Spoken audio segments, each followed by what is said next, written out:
Caros alunos, eu sou o professor Geraldo Zimbrão. A aula de hoje vai ser modelagem OO em UML. Nosso roteiro do que nós vamos ver hoje vai ser introdução a objetos, classes, relacionamentos. Dentro de relacionamentos, associações simples, agregação e composição e herança. Vamos falar um pouco, então, de como surgiu a orientação a objetos. A orientação a objetos ela surgiu para uma tentativa de solucionar problemas existentes no desenvolvimento de softwares complexos e confiáveis, com baixo custo de desenvolvimento e manutenção. Essa tentativa ela visa a organizar o seu programa de maneira mais fácil de ser modificado, ou seja, um sistema, os seus programas vão ficar de tal forma que eles podem ser modificados mais facilmente com o passar do tempo. As maneiras anteriores de se desenvolver sistemas não enfocavam tanto esse aspecto, de maneira que quando você tinha que fazer uma determinada alteração no sistema, você poderia simplesmente derrubar o sistema completamente, introduzir novos erros e assim por diante. De maneira que a manutenção do sistema se tornou muito cara. Um sistema orientado a objetos, desenvolvido de maneira a ser orientado a objetos, ele tende a ter uma organização interna que torna fácil a modificação, torna fácil as mudanças, porque as coisas mudam o tempo inteiro. Os sistemas têm que evoluir para acompanhar essas mudanças. Usando a metodologia da orientação a objetos para desenvolver um sistema, o seu sistema vai ficar de tal maneira organizado que quando você tiver que fazer uma modificação, essa modificação vai ser feita em pequenas partes do seu programa. Vai ser fácil você localizar aonde estão os arquivos a serem modificados e eles serão poucos, ou seja, você vai conseguir fazer a manutenção de maneira mais rápida, fácil e, de certa forma, mais barata. Isso acontece porque a orientação a objetos é um tipo de abstração mais próxima da realidade. A gente vai trabalhar com conceitos que vão estar mais próximos da realidade, de maneira que a ligação entre o que está no mundo real e o que está no computador vai ser mais natural, mais suave. A orientação a objetos ela surgiu para organizar o mundo real como uma coleção de objetos que incorporam uma estrutura de dados e um conjunto de operações que vão manipular esses dados. Representar esses objetos num software é mais natural e permanente do que representar a sua funcionalidade, que é o que é feito pela decomposição funcional, pois essa é muito mutável, ela muda muito com o tempo. O enfoque da orientação a objetos é construir um sistema que seja de fácil manutenção, ou seja, com o passar do tempo, as mudanças que vão acontecendo têm que ser incorporadas no sistema. Se o sistema está organizado de acordo com a metodologia da orientação a objetos, vai ser mais fácil para você encontrar o que tem que ser mudado e aonde tem que ser mudado. E provavelmente você vai modificar em poucos lugares no seu sistema, ou seja, você vai mexer em poucos arquivos. Antigamente isso não acontecia com as outras metodologias. Quando você alterava alguma coisa no seu sistema, você provavelmente teria que fazer alterações em vários lugares, em lugares dispersos, em vários arquivos, e você não teria certeza de que aquilo que você mudou em todos os lugares que eram necessários. Com a orientação a objetos fica mais fácil de você verificar isso. É uma maneira nova de você pensar, é uma maneira que vem ganhando bastante espaço ultimamente, e os sistemas novos são todos desenvolvidos agora utilizando essa metodologia da orientação a objetos, porque as vantagens são muito evidentes. Fica realmente mais fácil fazer a manutenção de um sistema. E como é que a gente consegue isso? Bom, o segredo disso é justamente organizar o seu programa de maneira em que você tenha, dentro de um objeto, a estrutura do dado e as operações que manipulam esses dados. Isso vai desde as abstrações mais simples no seu programa, ou seja, as coisas mais simples que tem dentro do seu programa vão estar dessa forma, assim como as coisas mais complexas. Que coisas são essas? Bom, As coisas mais simples do seu programa têm a ver normalmente com os cálculos, com os armazenamentos dos dados que você vai ter. Por exemplo, números. Você tem as suas estruturas de dados para guardar seus números e as operações para trabalhar com esses números. E as coisas mais complexas já são coisas, conceitos do mundo real, como cadastros, funcionários e assim por diante. A gente vai continuar explorando esse conceito, vendo como é feito isso no mundo real. A orientação a objetos, ela vai ser uma nova maneira de você resolver os seus problemas no mundo real utilizando um software, um sistema. No mundo real, nós temos um espaço de problemas que é muito complexo. O mundo real é complexo. E no mundo computacional, as coisas têm que ser mais simples. Nós temos que resolver as coisas do mundo dentro do espaço de soluções no mundo computacional utilizando os recursos que a computação oferece para a gente. E essa distância entre o espaço de problemas e o espaço de soluções, já que o espaço de problemas é no mundo real, o espaço de soluções é no mundo computacional, a gente chama de gap semântico, essa distância que há entre esses dois espaços.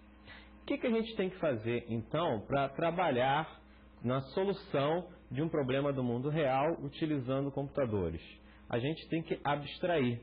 A gente tem que pegar os aspectos mais importantes do mundo real para fins de representação no computador. Ou seja, sempre que eu estiver trabalhando para fazer um sistema, para resolver um problema do mundo real, eu vou ter que abstrair algumas coisas, me concentrar em algumas coisas e esquecer ou ignorar outras. Por quê? Porque nem todos os aspectos são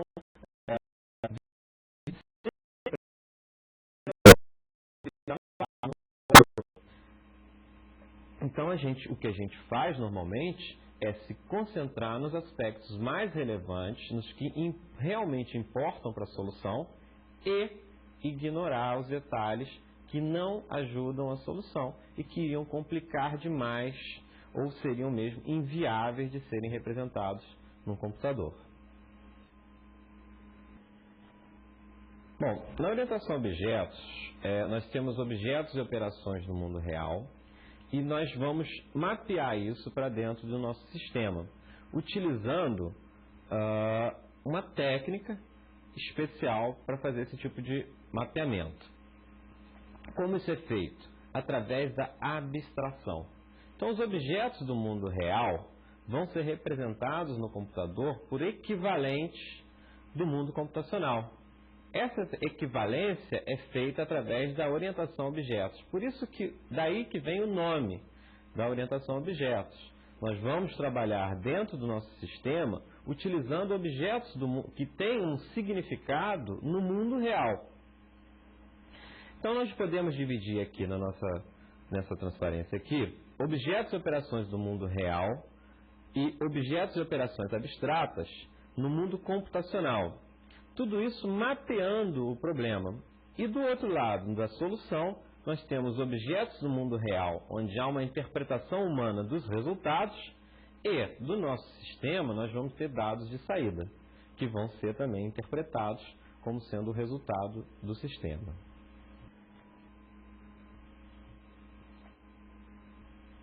Esse mapeamento que é feito entre o espaço de problemas e o espaço de soluções, onde o espaço de problemas está no mundo real e o espaço de soluções está no mundo computacional, é chamado de abstração. Esse processo de identificação de abstração é dos mais relevantes na orientação a objetos. Na verdade, a gente poderia afirmar que uma boa abstração é a base de todo o sucesso da orientação a objetos. Então, quando você for desenvolver um sistema orientado a objetos, vale muito a pena você investir a maior parte do seu tempo na elaboração de uma abstração boa ou de abstrações boas para construir o seu sistema. A gente poderia fazer uma comparação como se isso fosse realmente a planta de uma casa ou o plano de uma viagem. Vale a pena você detalhar o plano de sua viagem ou a planta de uma casa, para que no futuro, quando você estiver realmente construindo, ou seja, implementando o seu sistema, ele saia bem planejado. Vários erros podem acontecer e ser solucionados. É claro, nada, por exemplo, quando você está numa viagem, você sempre tem espaço para improvisos. Mas se você planeja, você consegue lidar com esses improvisos melhor. É o que acontece num sistema que é construído utilizando a metodologia da orientação a objetos. Se você tem mais para frente alguma situação que não foi prevista, você consegue lidar com ela de maneira mais razoável. Isso acontece sempre na orientação a objetos quando as abstrações têm uma expressão direta ou próxima do mundo computacional e relevante para o sistema.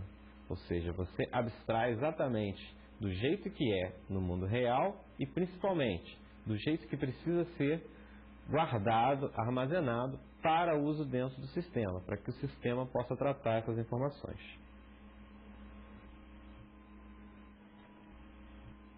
Abstração e representação.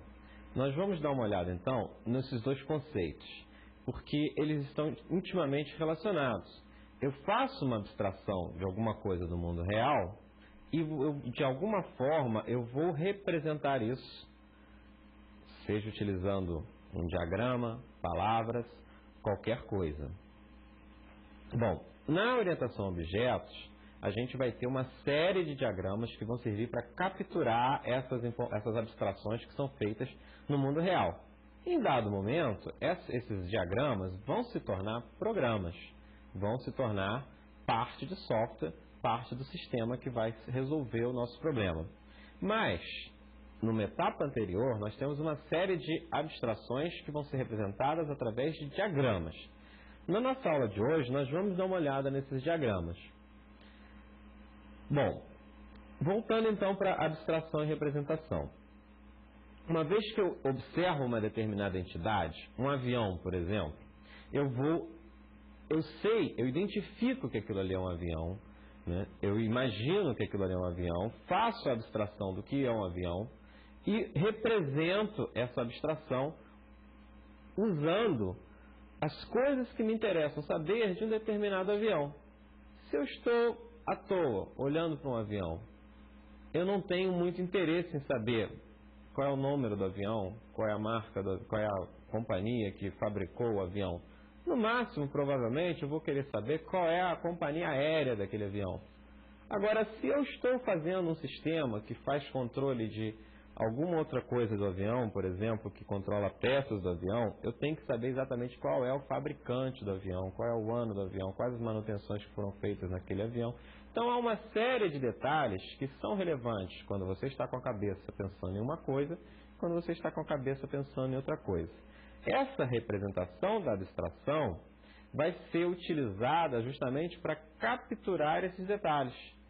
Quando eu preciso representar um avião, eu tenho milhares de possibilidades, porque um avião tem milhares de características. Mas quando eu estou fazendo um sistema para resolver um determinado problema, eu vou escolher algumas dessas características, aquelas que são mais relevantes para o meu problema. Uma vez que eu tenho esses atributos escolhidos, eu vou representá-los utilizando algum tipo de diagrama, algum tipo de convenção. No caso da UML, todas as convenções são diagramas, cada diagrama tem a sua maneira de ser executado, de ser feita. E no caso do nosso modelo aqui, nós temos um quadradinho que é a representação que a gente está usando para a abstração do avião. Na UML, a representação de classes vai ser feita utilizando esse quadradinho. Nós vamos ver em mais detalhes mais para frente.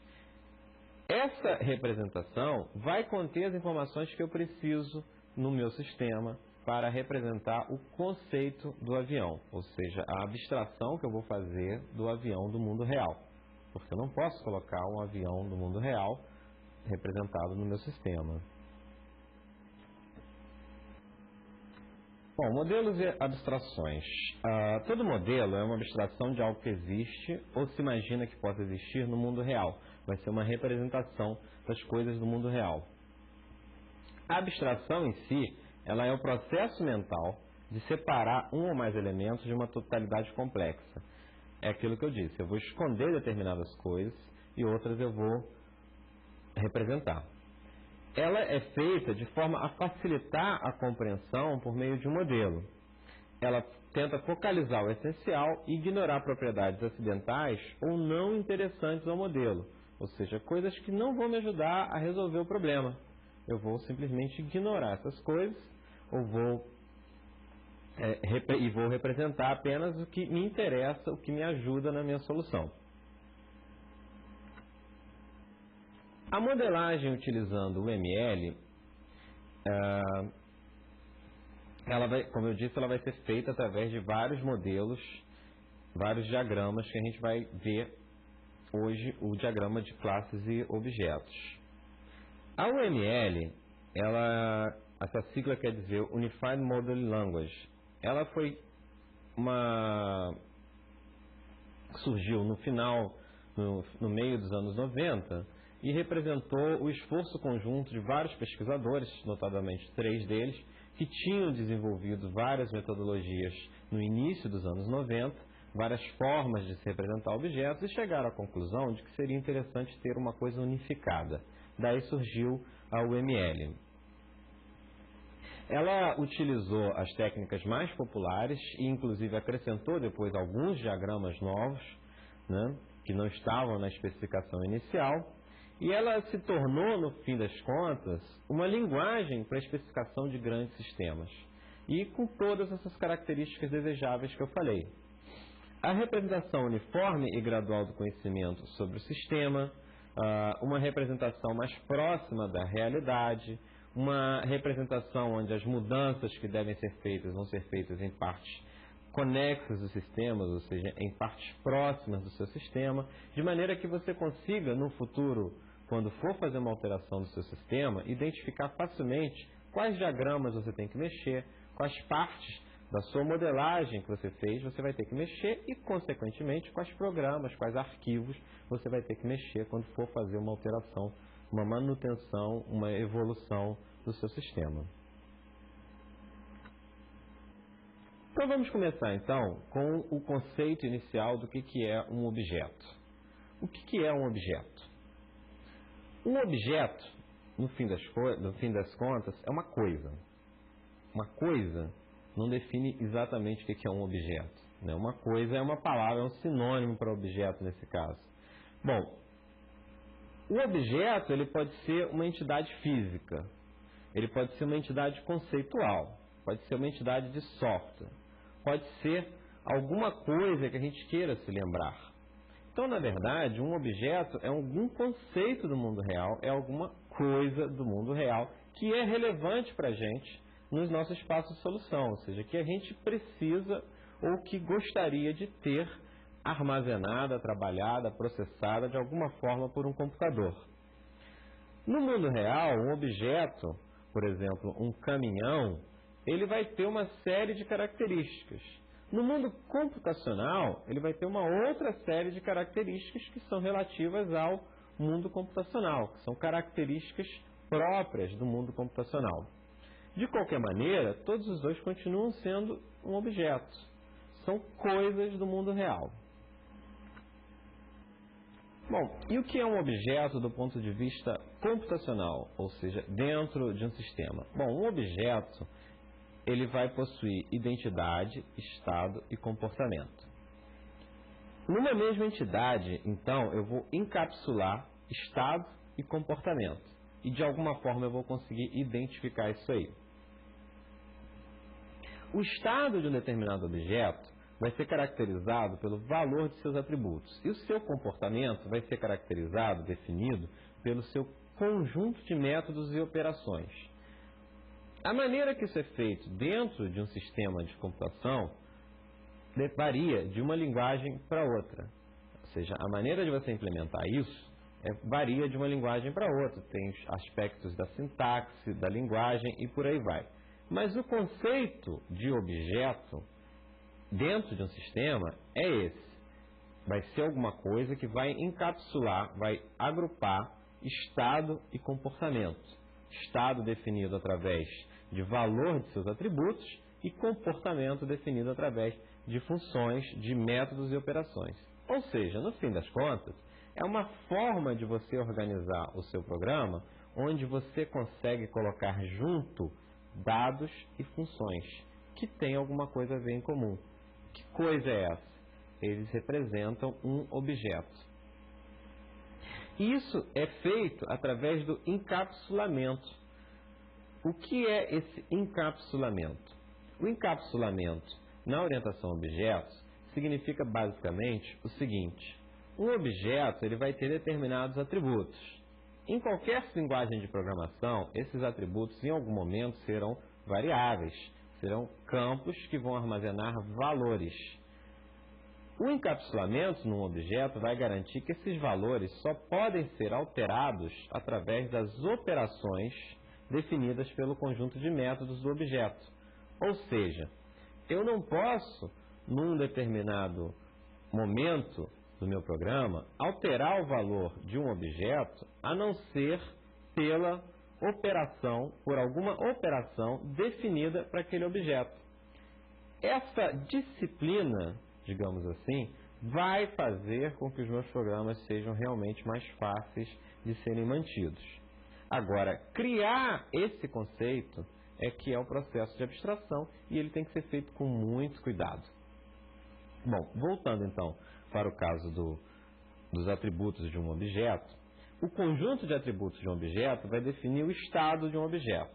Se eu só posso alterar os valores dos atributos de um objeto através de operações específicas, significa que eu só posso alterar o estado de um objeto através de operações, através dos métodos de um objeto. Esse conceito é extremamente forte na orientação a objetos, mas ele não vem exatamente apenas da orientação a objetos. Um exemplo simples disso aí são os tipos de dados que já existem no seu computador, na sua linguagem de programação. Quando você trabalha, por exemplo, com um número real, na sua máquina, aquilo ali é um conjunto de bits que em algum momento vai ser utilizado uma máscara, onde há uma parte que é chamada de mantissa e outra parte que é chamada de expoente, e que tem ali a informação de onde está a vírgula decimal e quais são os dígitos à direita e quais dígitos estão à esquerda da vírgula decimal. E essa representação, ela é escondida do programador. O programador não tem acesso a essa estrutura interna de como está representado no computador um número real.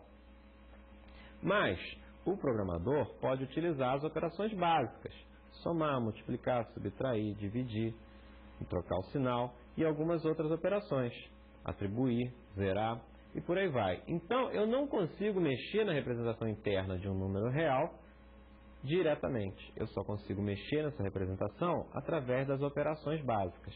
Essa é uma abstração extremamente simples. É uma abstração de uma coisa simples, de um número. Outras abstrações podem ser feitas que são de coisas mais relevantes para o nosso sistema. E o interessante da orientação a objetos é que você vai dar o mesmo tratamento. Você vai criar uma representação dessa informação e você só vai alterar essa representação através dos métodos que vão, de alguma forma, alterar os valores dos atributos de um determinado objeto. O objeto, então, ele vai ser um conceito, uma abstração ou coisa com significado para aplicação e que pode ser caracterizada bem separadamente, ou seja, eu sei exatamente qual é a fronteira do objeto. Eu sei o que é parte do objeto e o que está fora do objeto, o que não é parte de um determinado objeto. Isso tem que estar bem claro. Isso é uma coisa que é uma característica de uma modelagem boa. Quando isso acontece, você está realmente com uma modelagem boa do que é um determinado objeto. Bom, e os objetos, eles possuem, como a gente disse, identidade, estado e comportamento. A gente viu o que é estado, a gente viu o que é comportamento. Essa identidade é aquilo que vai me permitir falar de um determinado objeto em particular. Ou seja, quando eu quero me referir a uma determinada pessoa, no meu sistema, essa pessoa pode ser um funcionário, por exemplo, eu quero saber exatamente qual é o funcionário. Eu não quero acidentalmente fazer uma coisa para um funcionário e aquilo ir parar em outro funcionário. Então a identidade de um objeto é o que vai me permitir identificar claramente quem é um determinado objeto e quem não é aquele objeto. Ou seja, vai me permitir que eu individualize os meus objetos. Uma maneira da gente encarar os objetos, ou seja, já que o principal da orientação a objetos é uma boa modelagem, eu preciso, então, identificar os objetos. Eu preciso descobrir, detectar o que vai ser objeto no meu sistema. Então, é importante a gente ter uma noção do que pode ser um objeto e o que não deve ser um objeto. Um objeto, então, dentro do meu sistema, ele vai ser uma entidade lógica que contém dados e códigos para manipular esses dados. Eu devo procurar, então, objetos em coisas que no mundo real também poderiam ser objetos, também são objetos. Por exemplo, coisas tangíveis. Um livro. Um livro é uma coisa no mundo real. Se ela é interessante ou não para a solução do meu problema, eu não sei. Mas no mundo real ela é um objeto. Por exemplo, a Bíblia é um livro e esse livro, e a Bíblia então vai ser um objeto. Agora, há outras coisas um pouco mais sutis que podem ser objetos no meu sistema. Por exemplo, um incidente, um evento, uma ocorrência, alguma coisa que acontece, eu posso considerar como sendo um objeto também. A eleição presidencial pode ser um objeto, desde que isso seja relevante para o meu sistema. Uma interação também, uma transação de compra e venda ou algum contrato firmado entre pessoas ou empresas, pode ser considerado também um objeto, embora isso sejam coisas que são, no mundo real, abstratas, não existem fisicamente. Mas elas, para o meu sistema, podem ser coisas interessantes, podem ser coisas que participam da solução. Então eu posso considerá-las como objetos. Por exemplo, um objeto que seja uma transação de débito de R$100 na conta 53 no dia 7/9/2005. Bom, o que é um objeto então? Uma dica para a gente encontrar objetos é procurar nessas coisas aqui. Claro que isso varia de domínio de problema para cada domínio de problema, mas normalmente uma pessoa, alguma coisa que já é um objeto no mundo real, uma coisa física no mundo real, um determinado local, um animal, um acontecimento, uma organização, ou alguma ideia abstrata que você tenha e sobre o qual o sistema deve se lembrar de alguma coisa, você provavelmente vai considerar como sendo um objeto no seu sistema. Cada instância de um determinado objeto tem características, um comportamento e uma identidade própria. O que isso significa? Se eu não consigo identificar um objeto, é porque provavelmente aquilo não é um objeto. Ou seja, eu estou tentando modelar o meu sistema e eu quero encontrar quais são os objetos que são relevantes para estarem na solução. Se de repente algum conceito que eu achei que fosse um objeto não passa pelo teste de ter uma identidade própria, é que provavelmente aquilo ali não é um objeto. Da mesma forma, se ele não tem estado e também não tem comportamento, provavelmente não é um objeto. Para ser um objeto, tem que ter identidade, estado e comportamento. O que isso significa? Eu tenho que conseguir identificar aquilo ali, ou seja, aquilo que eu acho que é um objeto tem que ser possível de ser identificado. Ele tem que ter algum tipo de informação ali dentro, ou seja, tem que ter algum estado, tá? E ele tem que ter algum tipo de comportamento também. Na medida em que eu falho em identificar essas coisas, é porque provavelmente a minha abstração não está muito bem feita. Aquilo ali pode ser mais de um objeto ou pode ser parte de um outro objeto, e não um objeto, como eu gostaria que fosse. Bom, o estado de um objeto. O estado de um objeto é uma das condições, das situações onde o objeto pode existir.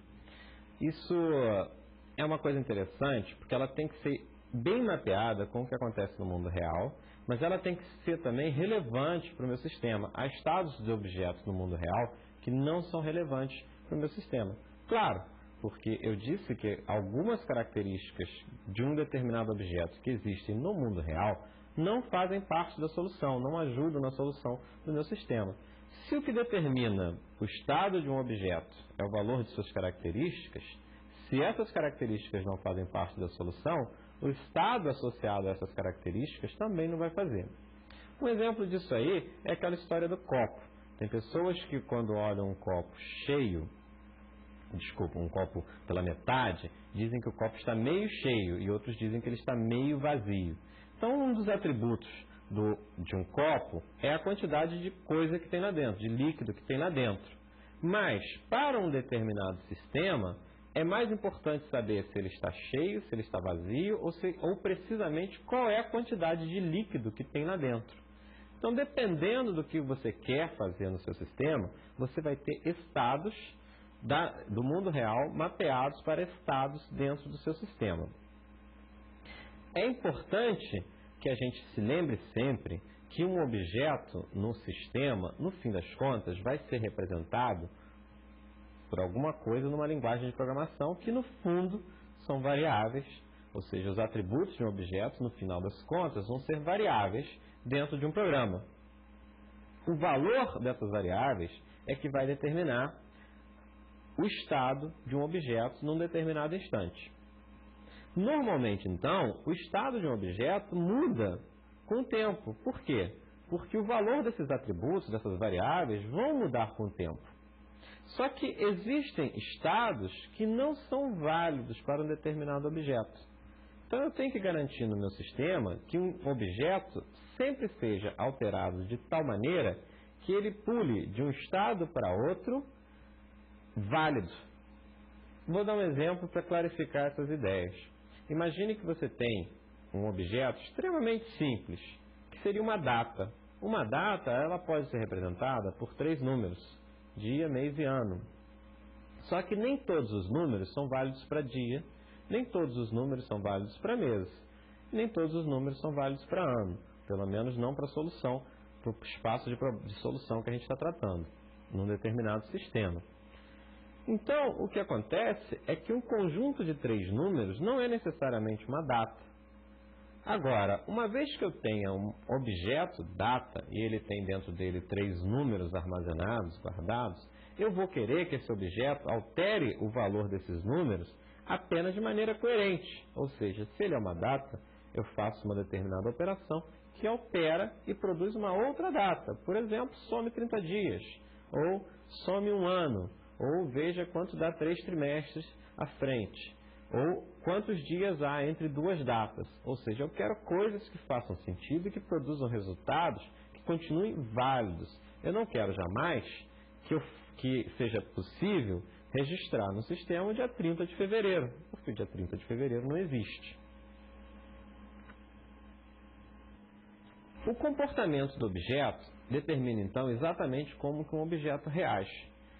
O comportamento do objeto numa linguagem de programação vai ser implementado através de pequenas funções, de procedimentos, que vão pegar os valores dos atributos dos objetos e vão alterar. Essa mudança é que determina como o objeto reage e qual o próximo estado. Ou seja, um objeto muda de estado na medida em que os métodos, as operações são feitas sobre ele e vão lá e alteram isso. Então é importante que, quando for planejada a interface, quando for planejado um objeto, a abstração de um determinado objeto, eu coloque lá as operações que vão fazer essas mudanças de estado. Eu não preciso de todas as operações, na medida em que eu também não vou ter todos os estados do mundo real.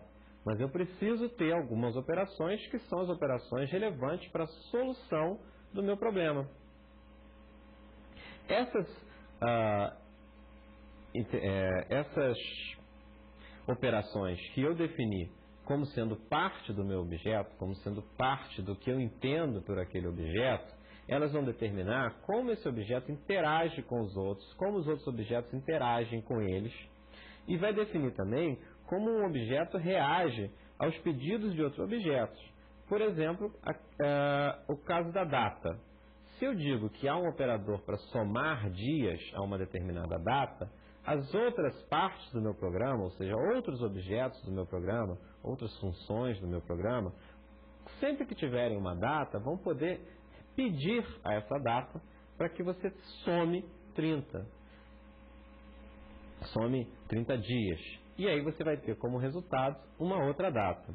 Então, essas operações vão determinar como você pode manipular aquele objeto e como ele reage na medida em que você faz um determinado pedido a esse objeto. E, novamente, reforçando essa ideia, é importante que apenas as operações pré-definidas alterem o estado de um determinado objeto.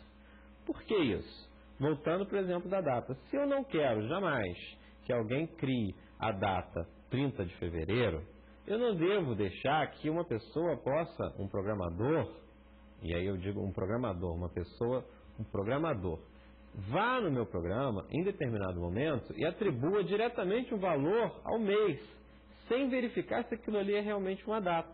Então, se ele quer mudar o mês, quer mudar o valor do dia, quer mudar o valor do mês, ele tem que verificar se o que ele alterou produziu uma data. Então, isso deve ser feito através de uma operação específica para alterar o valor do mês, para alterar o valor da data, do dia. E não de uma maneira como o programador queira fazer na hora. É como se você limitasse o que pode ser feito com uma data. Uma data não é mais 3 números. Uma data é uma data. Se fossem 3 números, você podia atribuir valores aos 3 números de qualquer maneira. Mas não é mais o conceito que a gente usa quando trabalha com orientação a objetos.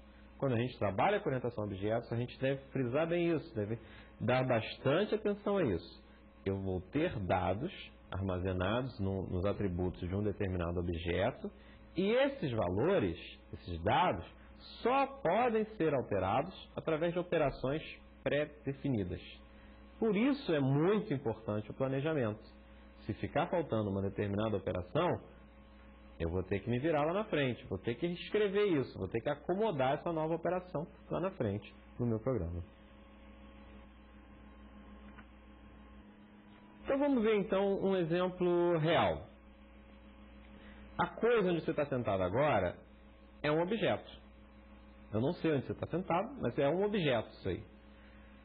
Pode ser uma cadeira, um banco, um sofá, uma poltrona. Esse objeto, ele possui características que permitem que você se sente. Ou seja, provavelmente ele tem uma parte plana, onde é apoiada por algum tipo de pé. E esse objeto pode possuir um determinado comportamento. Por exemplo, uma cadeira que possui braços reguláveis, ela tem um comportamento onde você possa alterar a altura do braço, de maneira que fique mais ou menos alto, mais confortável para você. E principalmente, esse objeto, ele é unicamente identificável, ou seja, aquela cadeira é a minha cadeira.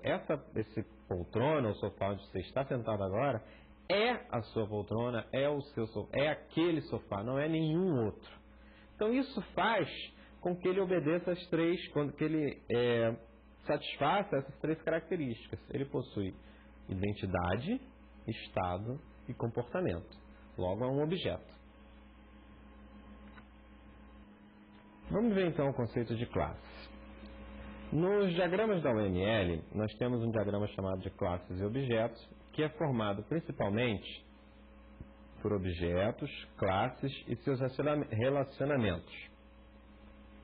Esse modelo, ele tenta capturar os objetos de um determinado sistema e como eles se relacionam. Mas, para a gente lidar com os objetos, a gente deve descrevê-los através de uma determinada abstração. Ou seja, não adianta eu querer colocar a minha cadeira no sistema, a outra cadeira no sistema, outra cadeira no sistema, outra cadeira no sistema. Ou seja, eu tenho que de alguma forma poder unificar isso aí e dar um tratamento uniforme. A maneira que a gente tem de fazer isso é classificar as coisas. Então, eu sei o que é a minha cadeira e o que não é a minha cadeira. Mas eu também sei o que é uma cadeira e o que não é uma cadeira. Então, eu subo um nível, eu faço uma abstração maior onde eu não identifico mais o objeto, mas ainda assim, não sei mais o seu estado, mas ainda assim eu sei quais são as características que ele tem que ter. Então, a classe vai ser exatamente uma abstração que vai me permitir lidar com um grupo de objetos que são semelhantes entre si. Exatamente como a gente faz no mundo real. Eu tenho, no mundo real, cadeiras. Eu tenho o conceito de uma cadeira. O que tem que ser uma cadeira? E eu tenho instâncias de cadeiras, ou seja, eu tenho a minha cadeira, a cadeira que está na minha frente, a cadeira que está ao meu lado, e assim por diante. Então, o conceito cadeira vai ser a classe e as instâncias dessa classe vão ser os objetos, e aí sim, os objetos são unicamente identificáveis, possuem estado, possuem comportamento.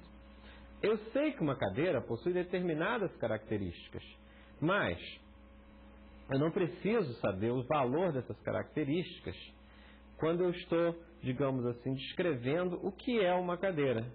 Uma cadeira tem que ter encosto, mas eu não preciso dizer qual é a cor, que tipo de encosto tem que ser, qual é o tecido que forma o encosto e assim por diante. Eu sei quais são as características que eu preciso, ou seja, eu sei qual é que existe um estado, mas eu não sei qual é o estado de uma classe. Isso não faz parte da minha abstração. O que eu preciso saber é quais são as características que um determinado objeto precisa ter. Para pertencer a essa classe, todo objeto vai ter que ter essas características. Então, formalmente, uma classe vai descrever as propriedades e o comportamento dos objetos que pertencem a ela, sem identificar o valor, sem identificar o objeto em si e sem determinar quais são os valores dessas propriedades. Ou seja, eu tenho apenas as características, eu listo apenas as características que um objeto tem que ter. E isso aí, esse conceito agrupado, digamos assim, eu vou chamar de classe. Por exemplo, então, quando eu tenho uma classe livro, eu vou ter determinadas características que eu vou achar interessante que sejam representadas no meu sistema. Essa classe livro, não, ela diz apenas que um livro tem que ter determinada característica. Por exemplo, se meu sistema é um sistema de biblioteca, talvez eu queira saber quem são os autores desse livro, qual é o título desse livro, qual é o ISBN desse livro. Então eu diria que todo livro tem que ter um ISBN, todo livro tem que ter um autor, mas na descrição dessa classe, eu não dou valores a esses atributos. Eu vou ter valores para esses atributos em cada um dos objetos, em cada uma das instâncias da classe. Por exemplo, a Bíblia. Eu vou ter um livro, uma Bíblia, e essa Bíblia vai estar unicamente identificada através dos valores dos atributos e da sua identificação no sistema. Então, é importante essa separação entre o que é uma classe, a classe livro, e o que são instâncias dessa classe, os livros em si. Como uma Bíblia, um relatório feito em determinado momento por algum funcionário, um determinado dicionário. Então, é importante a gente entender essa diferença.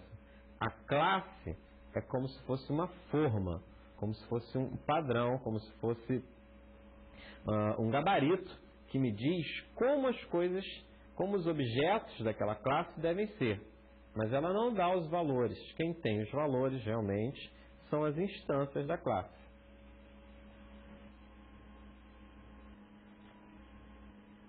Bom, quando eu vou modelar um sistema através de objetos, é natural que apareçam classes que estejam relacionadas ao problema. Estejam relacionadas a coisas que são conceitos e situações que estão no domínio do problema.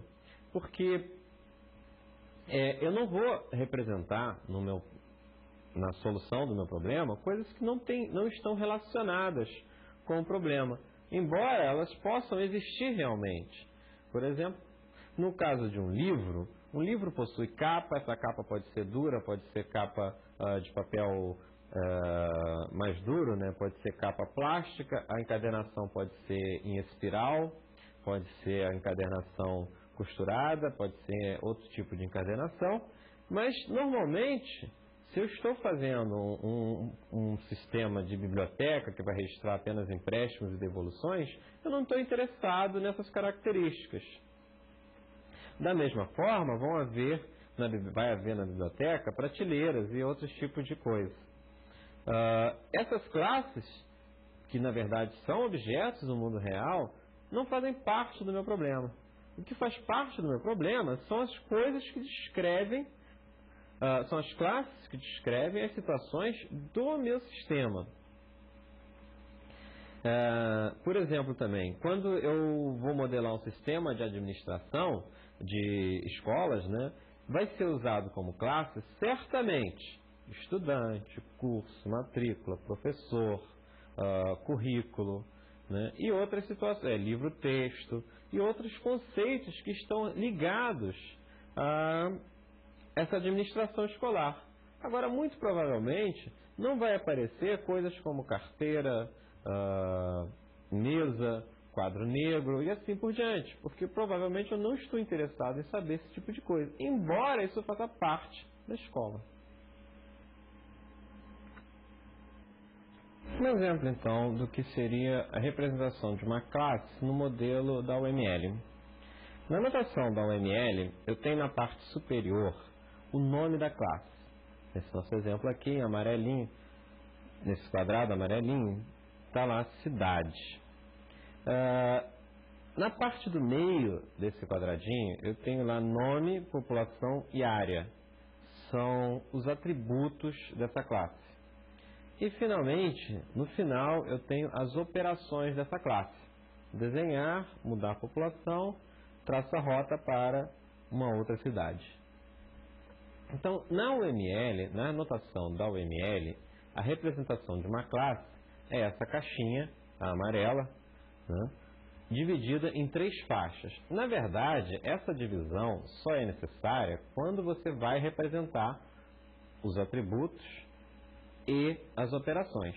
Se você não for representar um deles, você não precisa dividir, você pode deixar apenas o quadradinho escrito lá cidade. Ou o quadradinho escrito cidade com traços e as operações que você vai poder realizar. Por exemplo, desenhar, mudar a população, traçar rota. Então o UML tem essa flexibilidade. Quando eu quero realmente o detalhe, aí sim eu vou representar a classe com esse quadrado dividido em 3 faixas. Em cima o nome da classe, no meio os atributos e embaixo as operações. Relacionamentos. Bom, o que são os relacionamentos? Os relacionamentos vão ser usados para descrever como os objetos e as classes estão conectados no modelo. Claro, se eles estão conectados no modelo, é porque de alguma forma eles estão conectados no mundo real. Existem basicamente 3 tipos de relacionamentos que são utilizados na UML. A associação simples, agregação e composição e herança. Há algumas variações nesses relacionamentos, mas esses 3 são os mais importantes, são, digamos assim, os principais que a gente precisa ver no momento. Uma associação vai ser uma conexão bidirecional entre 2 classes.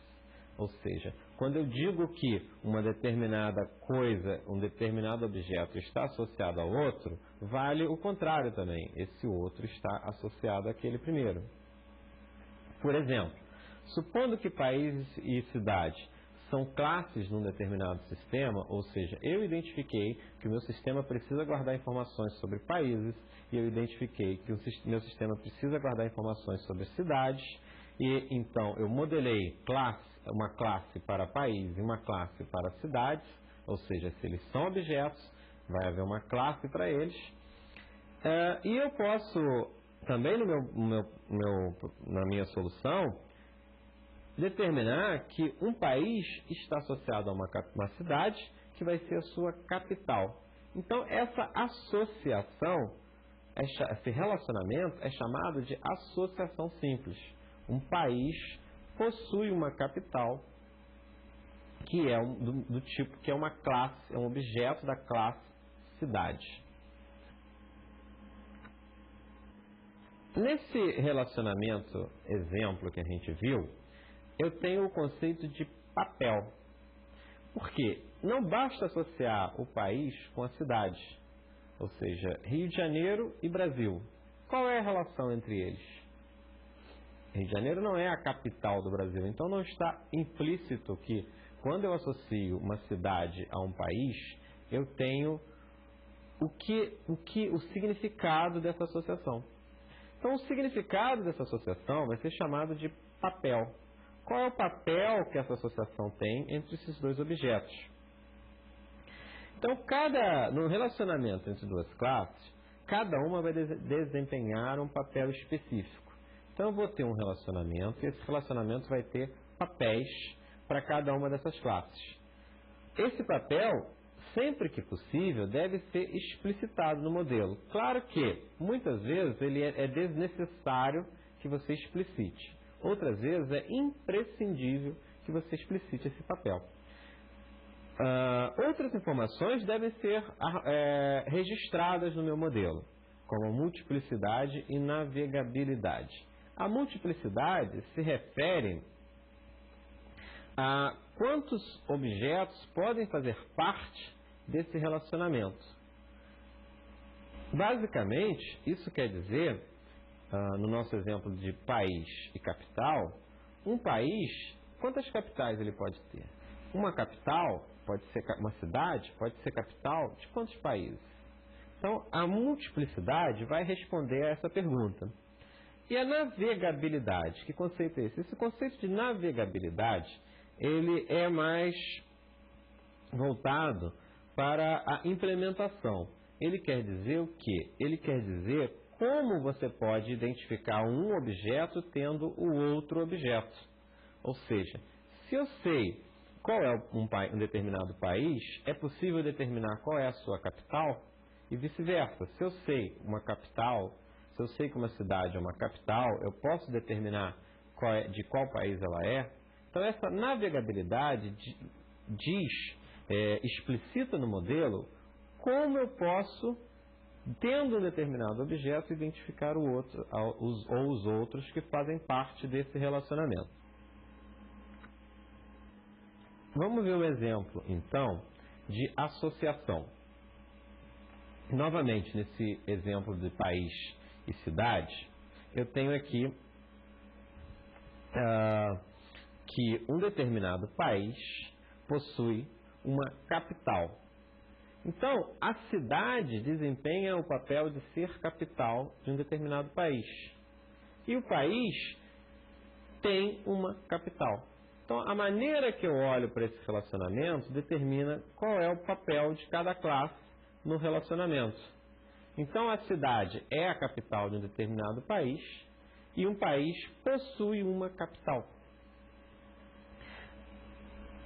Eu coloco os papéis, a descrição dos papéis no relacionamento, na medida em que isso ajuda a clarificar o modelo, ajuda a quem for ler o modelo entender o que aquele relacionamento significa. Nesse exemplo aqui que a gente está vendo, eu apenas coloquei capital, porque fica fácil para você identificar que país, cidade, capital, o que isso significa. É uma coisa simples que não precisa ser extremamente detalhada para que uma pessoa entenda. Logo embaixo do relacionamento, da linha que representa o relacionamento, eu coloco os números que representam a multiplicidade. No meu exemplo aqui, eu quis dizer que uma cidade pode ser ou não capital de um determinado país. É isso que significa esse 0,2.1. A capital pode ser, uma cidade pode ser capital de 0 ou de um país. Não é possível que uma cidade seja capital de 2 países, nem de 3, nem de 4 e assim por diante. Ou ela é capital ou ela não é capital. Então, essa multiplicidade é representada na ponta oposta do relacionamento, ou seja, a cidade é capital ou não de um determinado país. O outro número que aparece perto da classe cidade aqui, ele representa a multiplicidade na outra direção, ou seja, um país sempre possui uma capital. É isso que esse número quer dizer. Ou seja, normalmente eu vou representar através de intervalos, quando é um número que representa um intervalo, 0, 2 pontos, 1, ou seja, entre 0 e 1, entre 0 e 10, entre 3 e 5, e assim por diante. Ou quando é um número fixo, eu coloco exatamente esse número lá. Quando eu não tenho uma noção de qual é essa multiplicidade, porque eu ainda não descobri qual é essa multiplicidade, eu deixo 100. Ou, quando não é relevante essa multiplicidade, eu também, no momento, eu deixo 100. Em algum momento, isso vai ter que ser determinado. E aí eu vou ter que explicitar essas multiplicidades. Quando eu não sei, quando não tem limite, ou seja, é entre 0, entre 1 e alguma coisa, eu posso utilizar asterisco ou eu posso utilizar n, para representar que vai de 1 a n, ou de 0 a n objetos ali. Bom, então nesse caso aqui, desse exemplo, o país possui no máximo uma capital. Isso é correto? Aparentemente sim, embora a gente vai ver na prática que se eu quisesse representar ao longo do tempo, essa representação aqui não serviria, né? Porque o Brasil, por exemplo, já teve 3 capitais, Salvador, Rio de Janeiro e agora Brasília.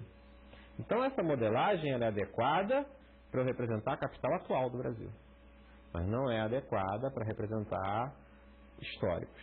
Enfim, se o meu sistema não precisa saber que o Brasil já teve outra capital, ela está adequada. Então é importante a gente frisar isso. A modelagem vai fazer parte, vai representar parte do mundo real. Ela não representa, não é verdade que um país só possa ter uma capital. O Brasil já teve 3. Ela representa apenas que, em um determinado momento, o país só pode ter uma capital. E nem sei se isso é verdade. Há países que possuem 2 capitais, uma capital administrativa e uma capital de governo, né? Enfim, na solução que a gente for bolar, a gente tem que tomar cuidado com esse tipo de detalhe. Um outro exemplo de associação, agora mostrando a navegabilidade. Eu tenho aqui funcionário e departamento. Eu digo que um funcionário, ele está lotado em um determinado departamento. Olhando para esses números, eu vejo que todo funcionário está lotado em apenas um departamento. Isso é uma modelagem para um determinado sistema. Pode ser que para determinada empresa isso não valha. Ele pode estar lotado parte do tempo num departamento e parte do tempo em outros departamentos. Enfim, vai depender de como é o seu problema. E, por outro lado, o departamento possui entre 0 e n funcionários. Ou seja, eu estou admitindo que possa haver um departamento sem nenhum funcionário. Por que eu estaria fazendo isso? Não sei. Pode ser que isso aconteça na solução do meu sistema. Agora, se eu realmente identifico que não existe nenhum departamento com menos de 3 funcionários, então eu colocaria o número 3, 2.n, para identificar qual é a cardinalidade ali desse relacionamento. E a setinha? Essa setinha quer dizer que eu posso navegar numa determinada direção ou em outra direção. Nesse exemplo aqui, eu estou dizendo que, dado um departamento, eu sei listar todos os funcionários que estão lotados naquele departamento. Quando a gente for programar, a gente vai ver que é muito fácil fazer o contrário também.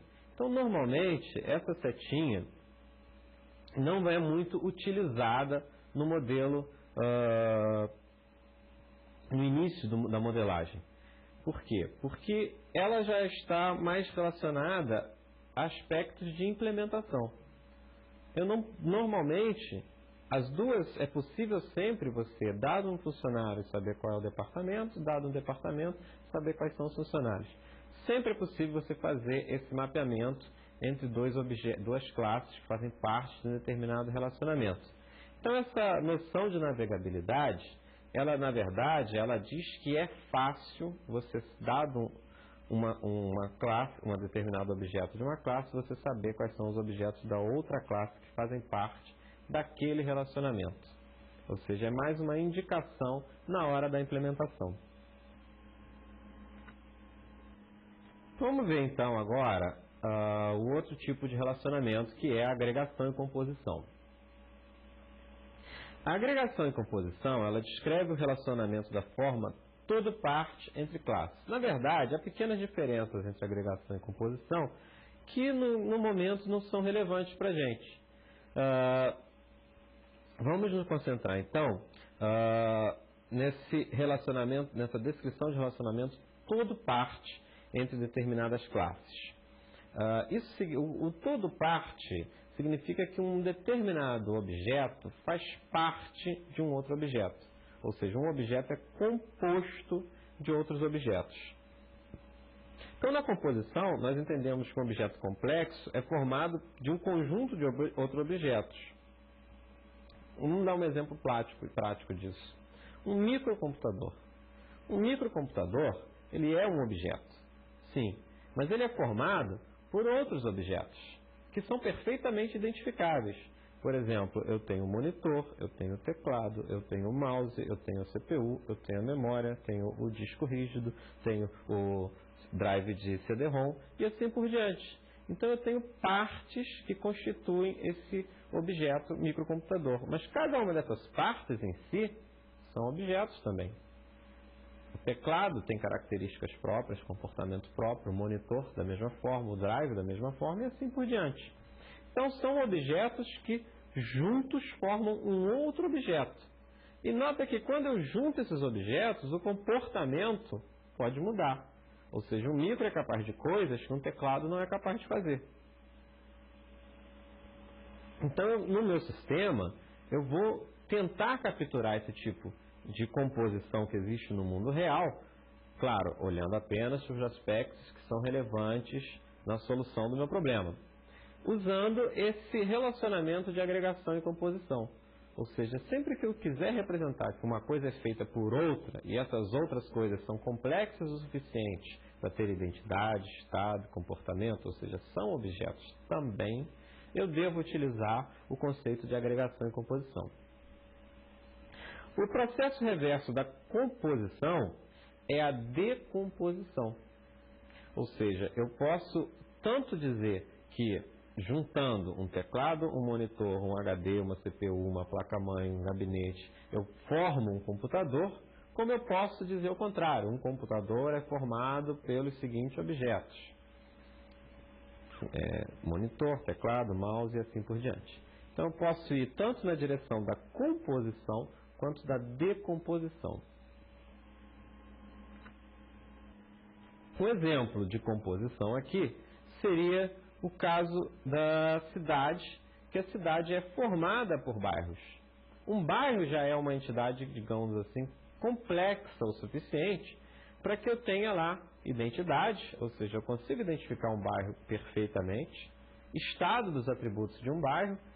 Para a minha aplicação, certamente eu vou encontrar alguns atributos como nome, códigos de CEPs e assim por diante, população, poder aquisitivo da população, enfim, depende do problema. E comportamento, ou seja, vai haver operações que podem ser realizadas com um objeto do tipo bairro. Então, um bairro é um objeto e vários bairros formam uma cidade. No nosso exemplo aqui, a gente representa a composição utilizando aquela mesma linha do relacionamento, da associação simples, só que agora com um losangozinho na ponta. Esse losango fica do lado da entidade que é formada, ou seja, a cidade é formada pelo bairro e não o bairro é formado pela cidade. Aí o losango vai ficar do lado da cidade. Novamente, como isso é um relacionamento, eu tenho que dizer cardinalidade, posso dizer navegabilidade e devo dizer quais são os papéis. O papel da composição normalmente é possui, é formado por, é composto por, são coisas que são meio implícitas. Então eu não precisaria dizer que uma cidade possui um bairro ou a cidade é formada por um bairro. Bastaria eu representar sem esse label, sem essa descrição desse papel ali. E nesses casos, é perfeitamente justificável que você não coloque nome nesse relacionamento. Mas se você quiser colocar, não está poluindo, digamos assim, o modelo. E, finalmente, o último tipo de relacionamento que a gente vai ver é a herança. A herança é uma coisa bem natural no mundo real, na maneira como a gente trabalha, como a gente faz abstrações no mundo real, na maneira como a gente, inclusive, aprende coisas novas. A gente aprende coisas novas pensando, comparando com as coisas antigas. Então, eu sei o que é uma cadeira baseado em um conceito que já se formou na minha cabeça sobre o que é uma cadeira. Se eu tiver que aprender sobre um novo tipo, uma nova categoria de cadeiras, por exemplo, cadeiras que têm algum tipo de dispositivo eletrônico que não deixa você dormir. Então, são cadeiras que te impedem de dormir. Sei lá, alguém inventou uma cadeira desse tipo. Eu não preciso formalizar todo esse conhecimento sobre esse novo objeto que apareceu aí. Ou seja, a cadeira que não deixa você dormir. Eu vou usar o conhecimento que eu já tenho sobre o que é uma cadeira para imaginar que esse objeto certamente tem um lugar para eu sentar, um encosto, pés, ou rodinhas, ou braço, ou seja, eu sei quais são as características que definem uma cadeira e acrescento a ela novas características que tornam esse tipo de cadeira especial. É uma cadeira que não deixa você dormir. Então, a herança vai ser uma maneira de você criar uma classe nova usando uma classe que já existe. Uma classe vai ser derivada de outra. Quando eu derivo uma classe de outra, eu chamo isso de especialização. O processo inverso é a generalização. Herança quer dizer que essa cadeira nova tem todas as características de cadeira, além de ter características novas. Então, ela herda as características de cadeira. É por isso que a gente chama isso de herança. Só que, normalmente, na herança, eu vou ter atributos ou comportamento diferente nessa classe nova. Como eu disse nesse exemplo da cadeira, ela tem um comportamento diferente, que é o de não deixar você dormir nela. Bom, então, sempre que eu quero criar uma especialização, eu vou estar criando uma classe que tem alguma coisa a mais que a classe da onde eu estou especializando. No caso da cadeira, quando eu crio o conceito de uma cadeira que não deixa você dormir, eu estou herdando as características da cadeira, ou seja, eu posso sentar nessa cadeira, e estou acrescentando coisas novas. Isso eu chamo de especialização. É uma cadeira mais específica. Quando eu ando na direção oposta, eu estou generalizando. Por exemplo, o que uma cadeira e uma mesa têm em comum? São móveis.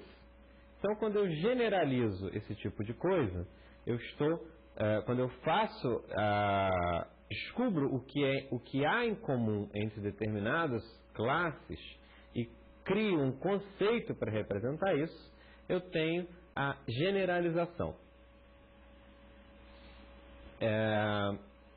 Um exemplo bem típico da generalização que a gente vê em livros texto, principalmente de orientação a objetos, mas que aparece também em outras situações, é o caso dos animais.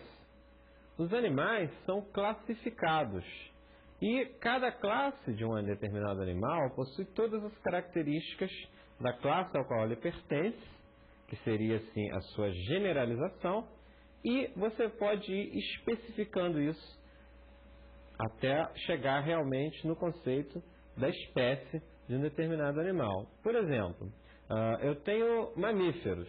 Mamíferos engloba toda uma classe de animais. Dentro dessa classe de mamíferos, eu tenho felinos, tenho caninos, e dentro da classe de felinos eu tenho gato, tenho leão, tenho leopardo, e assim por diante. Todos os mamíferos compartilham determinadas características que o tornam mamíferos. Por exemplo, mamam quando são jovens. Essa é uma das características dos mamíferos. A outra característica dos mamíferos é ter sangue quente. E assim por diante. Agora, um gato tem determinadas características que um cachorro não possui, que um macaco não possui, porque são de classes, não classe de biologia, classes numa representação de orientação a objetos, são de classes diferentes. Então, mamífero possui especializações, que seria caninos, felinos, mas mamíferos possuem também generalização, ou seja, os mamíferos têm coisas em comum com os peixes. Todos têm espinha vertebral, por exemplo, então todos eles têm coluna vertebral, são vertebrados.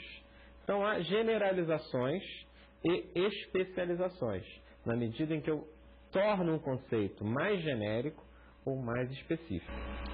A relação muito comum que há entre classes que são generalizações de outras classes é que todo objeto de uma classe específica pode ser encarado também como um objeto da classe genérica, ou seja, todo felino é também um mamífero, e todo mamífero é também um vertebrado, e logo possui as características de mamífero, possui as características de vertebrado.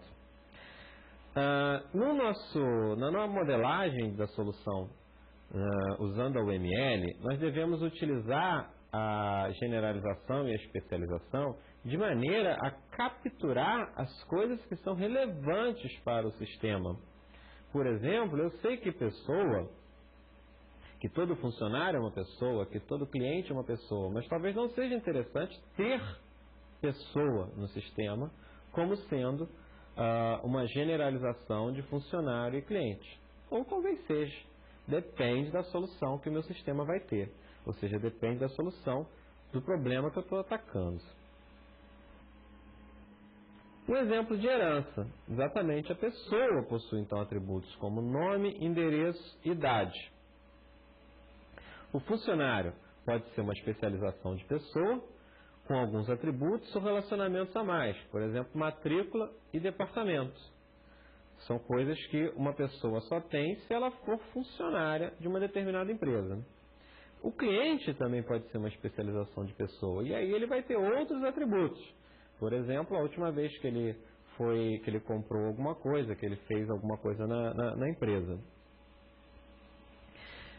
Nesse caso, vale ressaltar aqui que para você criar uma especialização, você precisa apenas que ela tenha alguma coisa a mais. Ou seja, você tem que ter um motivo para criar essa especialização. No caso da pessoa, claramente eu vejo que matrícula não faz parte de uma pessoa. Matrícula faz parte da pessoa enquanto ela é funcionária daquela empresa. Agora, essa coisa a mais pode ser mais sutil, pode ser, por exemplo, um relacionamento. Por exemplo, uma pessoa pertence a um determinado departamento e isso não é um atributo, é um relacionamento que eu estou acrescentando. Além disso, eu poderia criar uma especialização para mudar o comportamento também. No nosso modelo da UML, nós representamos a herança utilizando esse triângulozinho ali que está ligando pessoa a funcionário e cliente. O triângulo, numa das pontas do triângulo vai estar a classe que é a generalização. E na base do triângulo estarão as classes que são especializações dessa generalização. No nosso exemplo, funcionário e cliente. E vale ressaltar então ali que eu tenho um relacionamento entre departamento e funcionário. Esse relacionamento não existe com o cliente. Todo funcionário tem todas as características de uma pessoa. Nome, endereço, idade e o que mais eu achar relevante que uma pessoa tenha no meu sistema. E todo cliente tem, além das suas próprias características, cliente desde que data, nome, endereço e idade também. Então é importante esse conceito de herança e é importante que ele seja utilizado de maneira bem criteriosa, para que eu não saia inventando heranças apenas porque elas existem no mundo real, mas que não fazem em absoluto parte do meu sistema. Por exemplo, não é interessante, já que departamento também tem nome, pessoa tem nome, porque eu não crio objetos com nome. Isso é uma coisa totalmente artificial, não existe essa classe objetos com nome. Embora eu possa, no mundo real, dividir as coisas entre coisas nomeáveis e coisas não nomeáveis, ou seja, coisas que têm nome e coisas que não têm nome. Para o meu sistema, isso não faz o menor sentido. Então eu tenho que ter um critério muito bom na hora de utilizar esse recurso da herança para modelar o meu sistema. Por hoje é só. Obrigado.